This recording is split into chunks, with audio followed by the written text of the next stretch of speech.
My daughter called me on a Tuesday afternoon. I had just come back from the grocery store, bags still on the kitchen counter, when the phone rang. Her name flashed on the screen. Melissa. I hesitated. It had been weeks since I'd heard from her.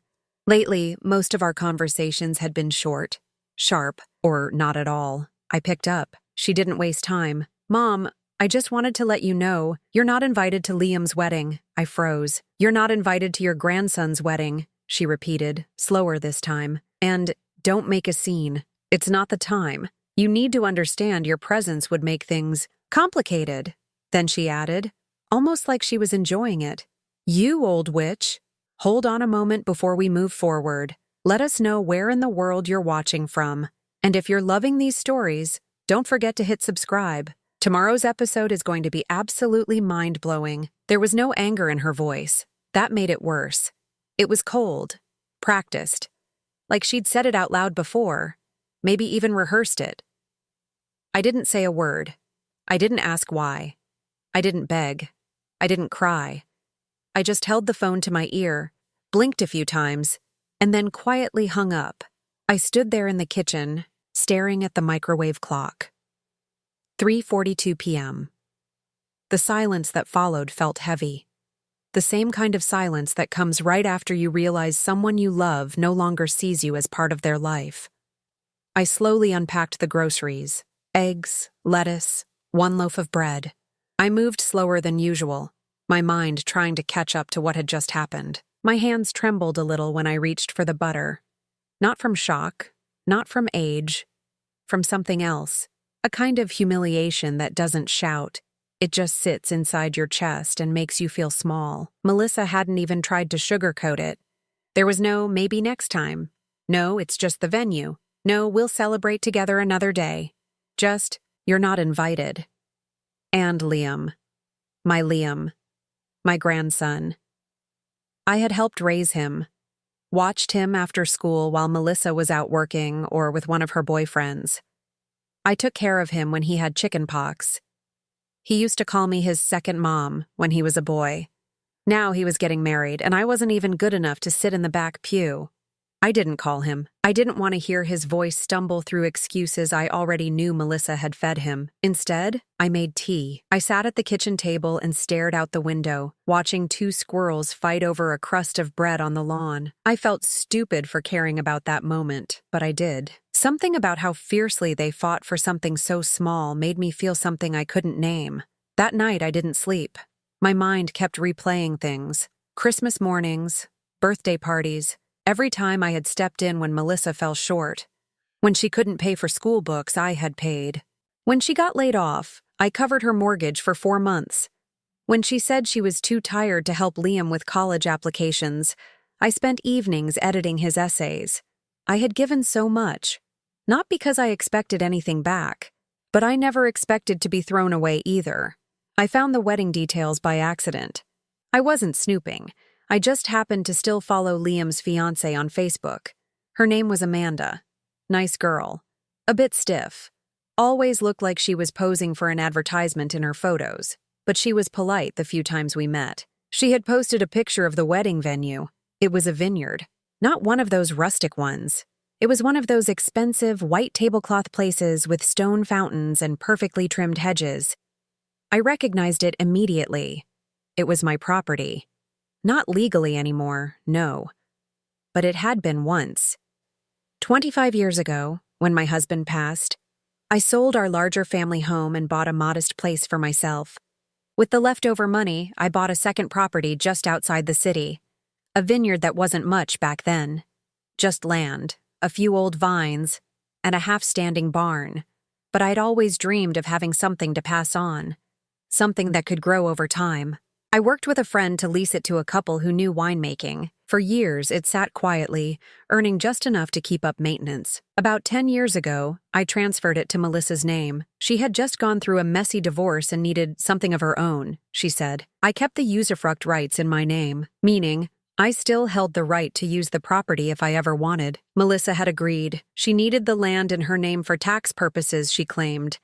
I hadn't set foot there in years, but now, Amanda's caption said it clearly. Final wedding walkthrough at Rosewood Vineyards. So excited to become Mrs. Liam Spencer here this Saturday. I stared at the screen. Rosewood Vineyards. That was my vineyard. My name wasn't on the land anymore, but my signature had made that place possible, and they were going to marry there, host the entire event, toast each other with wine from a property I gave up to help my daughter. And I wasn't invited. I stood up from the couch and walked slowly to my filing cabinet. It was dusty. I hadn't opened it in years. I pulled out a folder marked Rosewood Transfer and flipped through the pages. There it was, a notarized document from 2013. I had given Melissa the deed, yes, but retained rights for approval of all third-party events on the property with clause for revocation upon breach of use agreement. I remember the clause because Melissa hadn't even read the whole document before signing it. She had said, "Mom, just tell me where to sign." She had signed without reading it. I hadn't thought about it since. Until now. I read it again. Then once more, slowly, word by word. Then I picked up the phone. Not to call Melissa, not to call Liam, certainly not to call Amanda. I called Mr. Ridgewell, the same lawyer who had handled the original contract. He was semi-retired now, but still picked up his phone personally. I told him what I had found. I told him what Melissa had said to me. And I asked a simple question. Can I revoke their right to use the vineyard for this wedding? He was quiet for a moment. Then he said, "You absolutely can." I said, "Then I'd like to begin the process, immediately." I didn't shout. I didn't cry. I didn't say it with bitterness. I just said it the way people say things when they're done being used. And for the first time in weeks, I slept through the night. By 8 a.m., the next morning, I had a fresh envelope on my kitchen table with the vineyard clause printed and underlined in yellow. Mr. Ridgewell had moved fast, even faster than I expected for a man in his 70s. He emailed the revocation letter with a note. "Print this and send it by certified mail to both Melissa and the venue. I'll forward a digital copy to the event coordinator listed online." I read the letter 4 times before putting it in an envelope. I wasn't nervous. I wasn't second-guessing anything. I just needed to be sure. I checked the clause again. The language was clear. Any event held on the premises must receive express written approval from Ms. Ellen Thomas, usufructuary of record, prior to the event. Violation will result in immediate cancellation of use. Melissa never asked, never mentioned it, never brought it up. I drove to the post office. The woman at the counter asked if I wanted to include tracking. I said yes. She stuck the green certified label on the envelope and handed me the receipt. "It should arrive by tomorrow," she said. That was Thursday. The wedding was on Saturday. I went home and made myself a sandwich, peanut butter and banana, something simple. Then I sat back and waited. At 4:13 p.m., my phone rang. It was Melissa. I didn't answer. She called again, then 3 more times. Finally, she left a voicemail. "Mom, what the hell is this letter? Are you out of your mind? You're really going to pull this now? 1 day before the wedding?" I didn't reply. I listened to the message once, then deleted it. At 5:41, Amanda sent a message to my email. A long one. She tried to be polite. "Dear Ellen, I hope this is a misunderstanding. We were never made aware of any restrictions on the property, and we already signed contracts with vendors. Please reconsider. We've put everything into this weekend. I'm sure Melissa didn't mean to overlook the clause. No apology, no responsibility. Just a soft way of asking me to back down." I didn't respond. Instead, I printed the message and added it to my folder. By Friday morning, the phone started ringing earlier. Melissa again, then Amanda, then Liam. Yes, finally, Liam. His name showed up on my screen just before noon. For a moment, my hand hovered over the phone. Then I pressed decline. I don't know what I would have said if I'd picked up. I don't think I wanted to hear the sound of his voice panicked. Not because I wanted to hurt him, but because hearing that panic would have reminded me of the little boy who once hid behind my leg when strangers knocked at the door. That version of Liam was long gone. I sat by the window with a cup of coffee and watched a delivery truck pull up to the neighbor's driveway. Life went on, even as theirs began unraveling. I don't know what time they drove out to the vineyard, but I got confirmation from Ridgewell's office that the letter had been formally acknowledged by both parties. They had no legal way to hold the wedding on that land now. At 2:07 p.m., I got an email from the vineyard's event manager, a woman named Krista. She simply wrote, "Ms. Thomas, we are in receipt of your revocation notice. As per Clause 3B, we are halting all preparations for the event scheduled for Saturday, June 10th. We will notify the client that the property is no longer available. I'm sorry it came to this. Respectfully, Krista Waters, Site Director, Rosewood Vineyards." That was it. No drama, just logistics. I put down my mug and folded the email beside the others. Everything was happening exactly as it should. Legally, quietly. At 4 p.m., Melissa came to my house. She didn't knock politely. She pounded on the door. "Open up, Mom! Don't be a coward!" I didn't move from the kitchen. She shouted again, louder this time. "I can't believe you would do this to me, to your own grandson. What is wrong with you?" I waited. Her voice cracked after a while. She kept talking, yelling, but it didn't hit the way she thought it would. I wasn't shaken. I wasn't even surprised. After 10 minutes, she finally left. I stayed at the table, breathing quietly. The next day was Saturday, wedding day. There were no cars at the vineyard, no guests, no music, no floral arrangements or white tents. Around 11 a.m., my neighbor June called me. "Ellen, I just heard from Becky. The Spencer wedding's been called off. They're scrambling to find a new venue. Did something happen?" I paused. "Oh," I said calmly. "I wouldn't know." I didn't elaborate. I didn't need to. By noon, Liam called again. I watched the screen light up. It rang until voicemail. Then he sent a text. "Liam, Grandma, I don't understand. Why would you do this? You could have just told me you were upset. Liam, we could have talked. I didn't know Mom didn't invite you. I swear I didn't know. Liam, Amanda's devastated. We don't know what to do. Please, just call me." I didn't reply. I read the messages carefully, then turned off my phone. I knew they'd try to paint me as the villain now. That's how Melissa works. Whenever things don't go her way, she twists the story until she's the victim and everyone else is cruel or unstable. But the truth is, she thought I'd never stand up for myself. She thought I'd accept the disrespect quietly, as I always had. But people have limits, and mine was being disinvited from a wedding happening on land I gave them. Melissa didn't just forget to ask permission.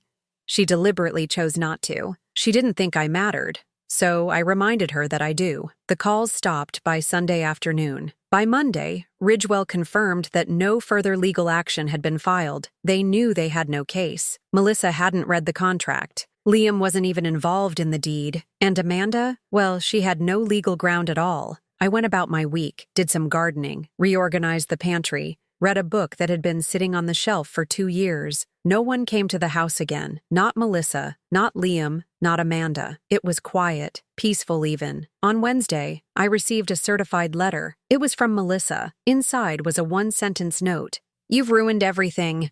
I hope you're proud of yourself." No signature, no return address. I smiled, just a little. Not because I was proud of what happened, but because it was the first time in my entire life I had done something just for me. Not out of guilt, not out of obligation, and not out of fear, just for self-respect. The first thing I noticed was how quiet the house had become. After Melissa's last outburst on my porch and Liam's unanswered calls, there were no more attempts to reach me. No texts, no emails, no surprise visits, just silence. I wasn't sure if it was a retreat or a strategy. With Melissa, you never could tell. Sometimes she pulled away when she was angry, waiting for me to come crawling back. Other times, she waited until she had gathered just enough sympathy from other people to make her next move more effective. But this time felt different. I think she understood I wasn't going to crawl back. I wasn't going to apologize. And I wasn't going to play the role she had assigned me. The quiet, aging mother who never pushed back. I spent most of Monday cleaning out a drawer in the hallway. It was full of old bills, outdated coupons, 2 broken phone chargers, and a handful of photos. I didn't go looking for anything specific. I just needed to keep my hands busy. Halfway through the stack, I found a picture of Liam and me from when he was 7. He was sitting on my lap, eating a chocolate ice cream cone, the front of his shirt already stained. His smile was crooked, one of his front teeth missing. I remembered that day. We had gone to the zoo, and he insisted on seeing the giraffes twice. On the way home, he had fallen asleep in the back seat with his shoes still on and a melted chocolate smear on his cheek. That little boy was gone. I stared at the photo for a long time before slipping it into a drawer. I wasn't angry at him. I wasn't even sure if I was disappointed. I just felt tired. Melissa didn't raise Liam alone. She used to say that herself, proudly in fact, when it was convenient. She'd tell people, "I don't know how I could have done it without Mom." But somewhere along the way, that changed. Maybe it was the friends she started spending time with, or maybe it was Amanda's influence, or maybe Melissa just grew resentful of how much she'd leaned on me over the years. I'll never know for sure. That evening, I made dinner for one. Baked chicken, rice, and some sautéed spinach. I turned on the news but didn't really listen. I didn't sleep well that night, but it wasn't because I was restless or conflicted. It was just quiet. So quiet it felt like a new kind of silence, the kind that stretches out when no one expects anything from you anymore. The next day, I went to the pharmacy to pick up a refill. The woman behind the counter, Doris, recognized me. "Oh, Ellen," she said, her voice lowering. "I heard about what happened with the vineyard and the wedding." I didn't ask how she knew. Small towns don't need help spreading news, especially not news like that. "I just wanted to say," she added, leaning in slightly. "Good for you." I blinked. She smiled. "People think just because you're quiet they can walk all over you, but you showed them." I gave her a polite nod and took my bag. It wasn't the kind of thing I ever thought I'd be known for. But there it was. Later that week, I got a call from someone I didn't expect, Amanda's mother, Elaine. She left a voicemail. "Hi, Ellen, this is Elaine Cartwright, Amanda's mother. I realize we've never spoken directly before, but I wanted to ask if we could talk. Just when you have time." Her voice was polite, calm, a little unsure. I waited a full day before calling her back. When I did, she answered immediately. "Ellen, thank you for calling. I wasn't sure you would." "What can I help you with?" I asked. "I'm not calling to scold you," she said quickly. "I just wanted to understand what happened. Amanda's heartbroken, not just about the wedding, but about the fallout. She's caught in the middle and honestly, I don't think she saw any of this coming." I said nothing. She continued. "Amanda told me you weren't invited. I didn't know that. I thought that was odd, given everything. But I assumed maybe there was family tension." "There's always been family tension," I said. "But it's different when someone erases you." Elaine was quiet for a moment. "I understand," she said. "I really do. I'm not calling to convince you to undo anything. I know it's done, but I wanted you to know. I'm sorry for how they treated you. I wasn't expecting that. I've seen this happen before," she went on. "Weddings bring out the worst in people. Amanda's been under a lot of pressure from Melissa and Liam to keep things simple, and I think she didn't know how deep this went. But the truth is, you were right to stand up for yourself. I wasn't trying to make a statement," I said. "I know, but sometimes silence is interpreted as weakness, and when you finally act, it surprises people." That line stayed with me. After we hung up, I made tea and sat in the backyard. I watched the sun dip behind the neighbor's roof. For a long time, I just sat there, holding the warm mug in both hands. Then, without thinking too much, I went inside and opened the old lockbox in the back of the closet. Inside were documents, a handful of savings bonds, a letter from my late husband, and a binder I had almost forgotten. One labeled, "Melissa, Support History." It wasn't formal, just pages I had kept over the years, notes about what I'd paid, receipts for school supplies, rent checks, Liam's camp fees, copies of car insurance payments, little things, big things, all the quiet ways I had helped. I flipped through the pages. 18 years of little help. I wasn't planning to send them to anyone. I didn't want to shame her, but I wanted to see it for myself, to remind myself that I wasn't crazy for feeling used. That evening, around 8:30, someone knocked on my door. This time, it was Liam. I opened the door just enough to see him standing there with his hands in his pockets, shoulders slumped, his face pale. "Grandma," he said, "please. Can I come in?" I didn't move. "I just want to talk," he added. "Not yell, not argue. I just need to explain." I opened the door a little more. He stepped in, cautiously, like he wasn't sure he belonged anymore. He sat down at the table, same spot he used to sit in when I'd make him grilled cheese after school. "I didn't know Mom hadn't invited you," he started. "I swear I didn't. I only found out a few days before the wedding. Amanda was the one who told me. She assumed you declined." I waited. "When I confronted Mom, she just said it wasn't a big deal, that you wouldn't enjoy it anyway, and I believed her. I shouldn't have." I still didn't say anything. "I know it's too late to fix what happened," he said. "And I know I should have called you myself sooner, but I didn't know what to say." I looked at him. "I raised you to know what to say in moments like this, Liam." He nodded, eyes on the table. "I was scared," he said. "Of what? Of losing Amanda? Of upsetting Mom?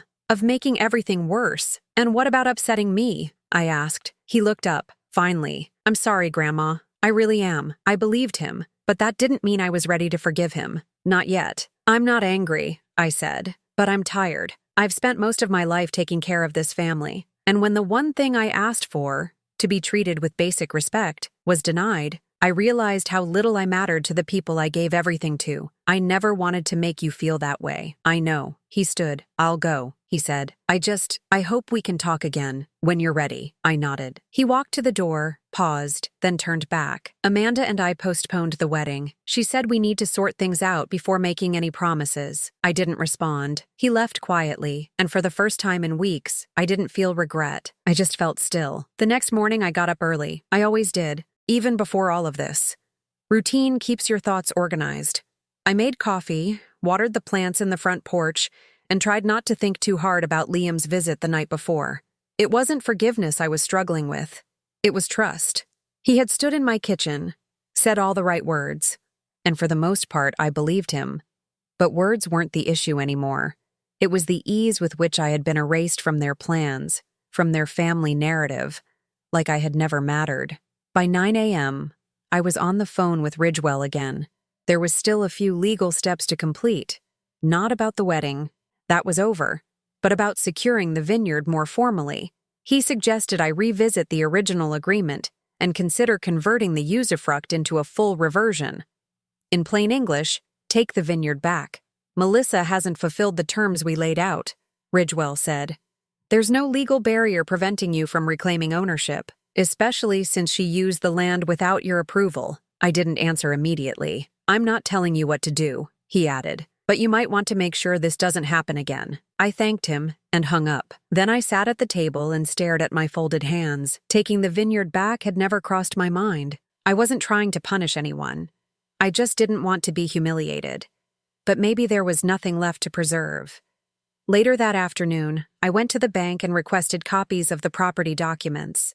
The clerk printed them and handed me the folder. Melissa's name was still listed as the legal owner, but my usufruct rights were clearly noted. As I left, I thought about all the times I had driven Melissa to this same bank when she was young and didn't have a license. I thought about the time I co-signed her first car loan because she didn't have the credit. That car was gone now. So was the trust. On Wednesday, I received a text from Amanda. "Amanda, I just wanted you to know Liam and I are going to postpone the wedding until things are right again. I hope that includes you someday. I'm sorry for how this unfolded. It was the first time anyone involved, besides Liam, had offered a real apology." I didn't respond right away. I let the message sit there on my phone, unread in the notification bubble, even though I had already seen it. I needed time. Melissa, on the other hand, hadn't sent a single word since her angry note. I knew her too well to think she had suddenly become reflective or remorseful. She was waiting for something, probably for me to reach out, or for someone else to talk to me on her behalf. It didn't come. That evening, I called Ridgewell again. "I want to proceed with the transfer," I said. "Understood. I'll draft the reversal documents and send them to Melissa with a formal notification." By Friday, the papers were in the mail. There was no drama, no lawyers storming into courtrooms, just a signature request and a clear explanation. The land was reverting to the previous owner based on violation of the original agreement. I didn't expect Melissa to sign it without protest. But legally, she didn't have much of a choice. I spent Saturday in the backyard pulling weeds. The garden had suffered over the last few weeks. I used to keep it immaculate, a row of lilies on one side, a patch of tomatoes by the fence, and 3 small lavender plants just beneath the window. But lately, it had grown wild.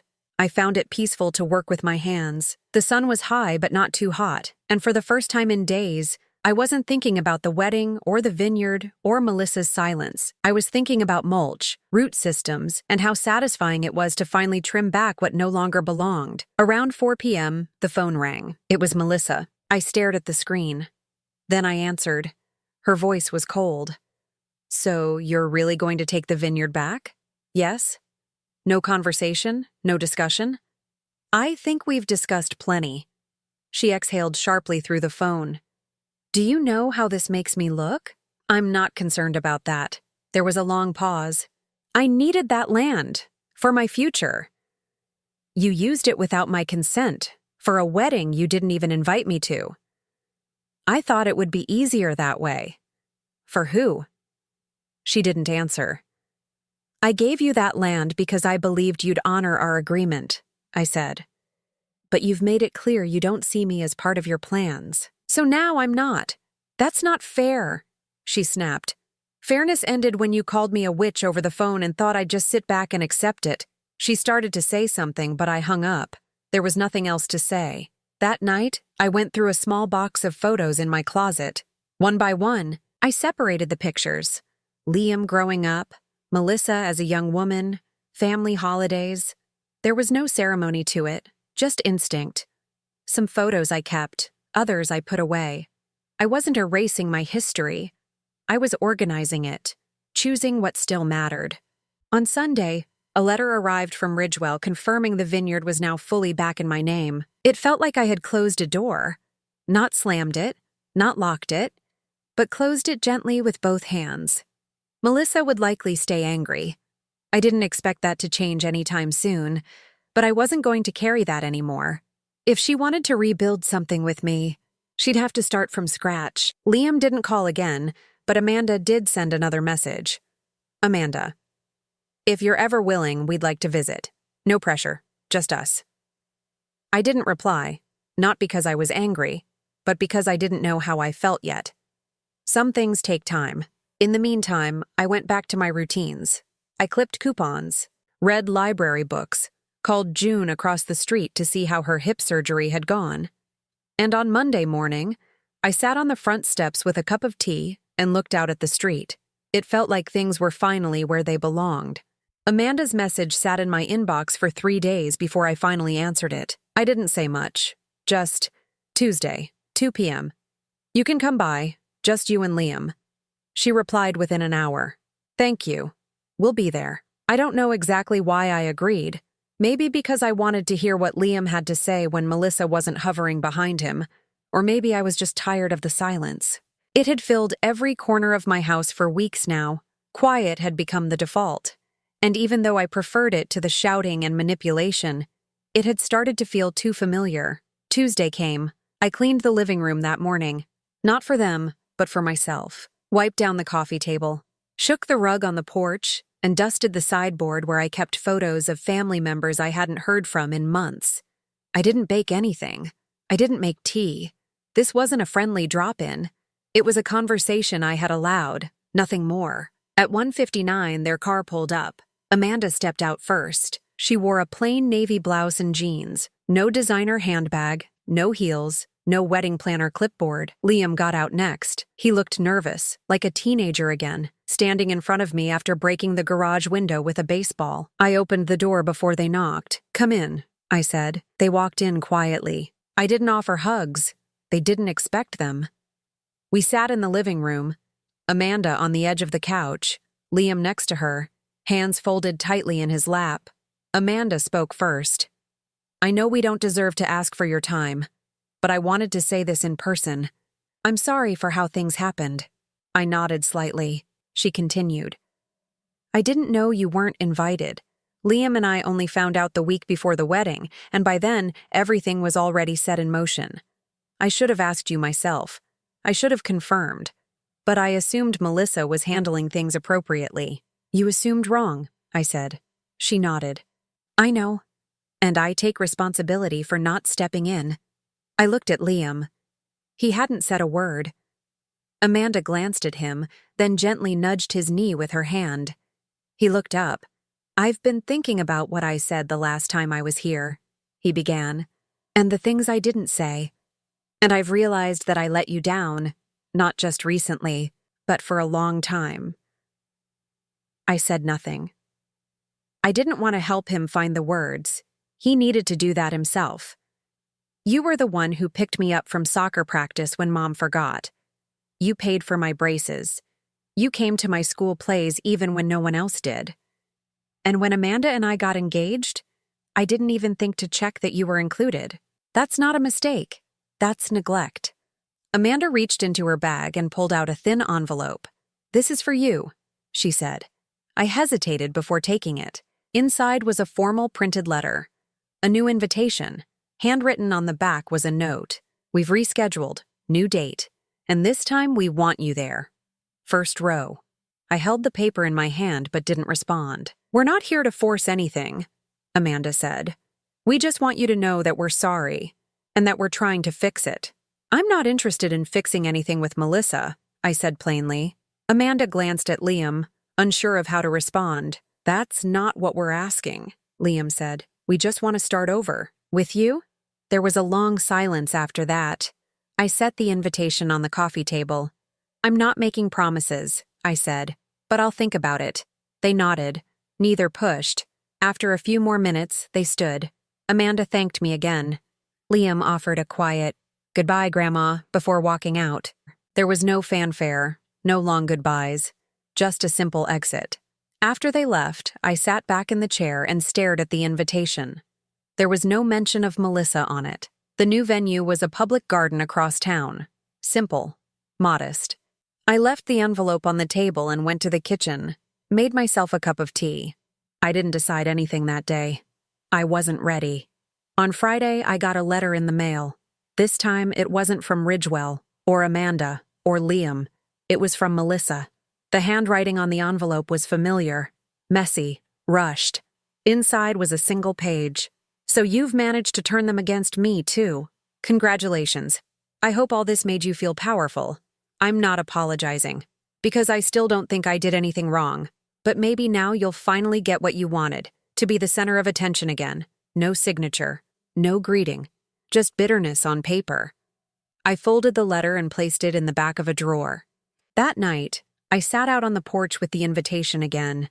I read it twice. Then I got up, took out my calendar, and circled the new wedding date in pencil. The following week was quiet. I didn't hear from Melissa. I didn't expect to, but I did receive a package from Amanda and Liam, a small box with a thank you card and a tin of loose-leaf tea I had once told Amanda I liked. The card had no mention of Melissa, no mention of past events. Just, "We're glad you gave us a chance. We hope to make you proud." I still hadn't responded to the invitation, but I hadn't thrown it out either. I tucked it into the drawer near the door. Easy to access, hard to ignore. 2 days before the new wedding date, Liam called again. "Just wanted to let you know," he said. "Amanda's walking down the aisle with her mom. I'll be standing up there with no best man. It didn't feel right asking anyone else." I paused. "And your mother?" "She's coming, but she won't be involved in the ceremony. We agreed on that." "I see. You don't have to come," he said. "But we'd like it if you did." I thought for a moment. "I'll decide that morning." "I understand." That night, I pulled out my dress from the closet, the same one I had planned to wear to the first wedding, the one I never got to attend. I checked the hem, ironed out the wrinkles, and laid it across the bed. I didn't know yet if I'd wear it, but for the first time, I didn't feel bitter thinking about it. It wasn't about making a point anymore. It was about choosing what kind of presents I wanted to have, and whether I wanted to return to the room they once tried to exclude me from.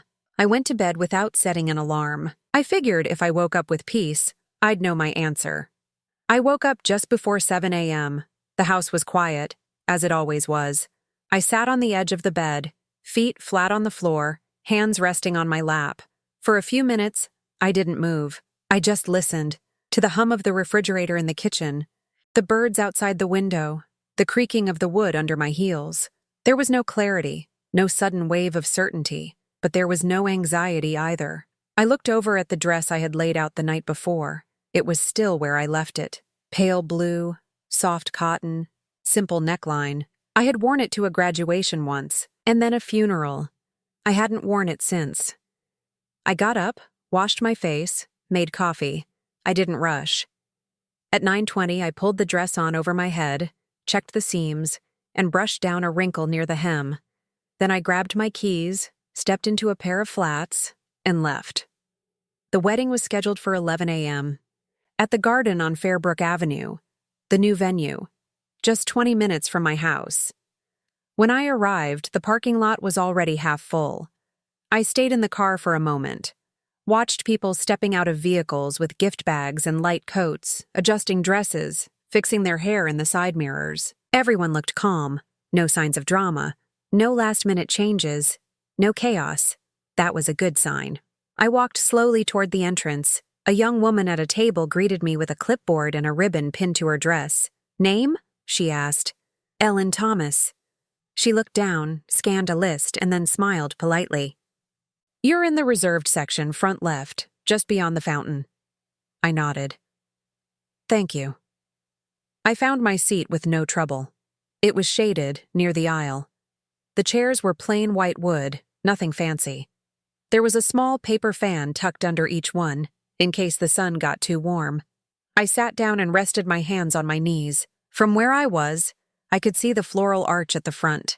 Soft white lilies, pale roses, and what looked like eucalyptus wrapped between the beams. Simple, quiet, tasteful. About 10 minutes before the ceremony started, Liam appeared. He looked nervous, but he spotted me quickly. I watched him walk over, adjusting his cuff. He stopped in front of me, unsure whether to speak first. "You came," he said quietly. I nodded. "You look nice," he added. "So do you." He hesitated for a second. "Amanda wanted to come say hello before things started, but she didn't want to overwhelm you." "That's thoughtful," I said. "She's been thoughtful about everything lately," he said. "She's been the one pushing me to rebuild this." I noticed. He smiled, but it was small, a little sad. "Thank you for coming, Grandma." I nodded again. "You should get back. They'll be calling you up." He gave a quiet, grateful look before walking away. A few people turned to glance in my direction as I sat. No one stared, but I could tell who knew what had happened and who didn't. Amanda's mother, Elaine, was seated across the aisle. When our eyes met, she gave me a subtle nod. I returned it. Then I saw Melissa. She arrived just minutes before the music started. She wasn't seated in the front. She took a place near the back, in the second row from the end. Her dress was deep burgundy, more formal than the occasion called for. She kept her sunglasses on, even under the shaded awning. She didn't look at me, and I didn't look away. The ceremony began right on time. Liam walked to the front. Amanda came down the aisle on her mother's arm. There were no bridesmaids, no groomsmen, no flower girls or ring bearers, just the two of them, standing under the arch, speaking their own vows. When Liam talked about those who've always been steady, his eyes moved for a moment in my direction. When Amanda promised to remember who helped us become who we are, she reached for Liam's hand and looked toward her mother. The ceremony ended in soft applause. They kissed. A small string quartet began playing something light. Guests stood. Hugs followed. Pictures. Handshakes. I stayed seated. Eventually, Amanda approached. She didn't speak immediately, just stood there holding a small bouquet of white roses. "I'm glad you came," she said. "You handled this well." "I tried. I wanted it to be honest." "You succeeded." She looked nervous again, like she had more to say. But I didn't press her. After a moment, she extended a small corsage from her bag. "This was meant for you," she said. "I didn't want to send it in the mail. I wasn't sure you'd accept it." I took it. It was simple. 3 small blossoms and a satin band. I slipped it on my wrist. Amanda smiled, then walked back to Liam. Melissa didn't approach me. Not during the photos, not during the meal, not as people began to leave. She left early, quietly. As for me, I stayed through dessert, talked to Elaine for a few minutes, Congratulated Amanda one more time. Liam hugged me gently, thanked me again. Then I walked back to my car and drove home. When I got back, I took the corsage off and set it on the kitchen table. The flowers were already beginning to wilt at the edges. I didn't mind. I didn't cry. I didn't sit and replay anything. I just took off my shoes, made tea, and sat in my chair. The house was quiet again, but it was a different kind of quiet this time. It wasn't heavy. It wasn't bitter. It just felt mine, and that was enough.